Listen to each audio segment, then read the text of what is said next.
চিংড়ি মাছ দিয়ে কচু শাক রান্না করব। এখানে কচু শাক কেটে নিয়েছি, ধুয়ে কেটে নিয়েছি। এখানে চিংড়ি মাছ নুন হলুদ মাখিয়ে নিয়েছি।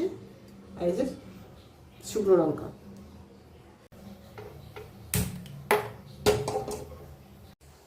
সর্ষের তেল দেবো। চিংড়ি মাছটা ভেজে নেব।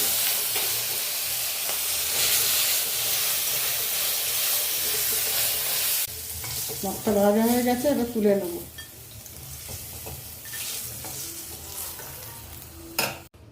এবার শুকনো লঙ্কা ফোড়ন দেবো আর কালো জিরে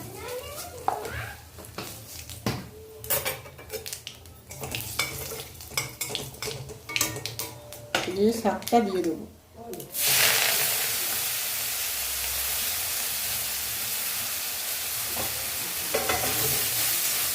নুন দেবো,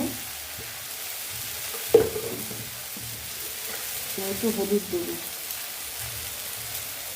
নাড়াচাড়া করে চাপা দিয়ে দেবো।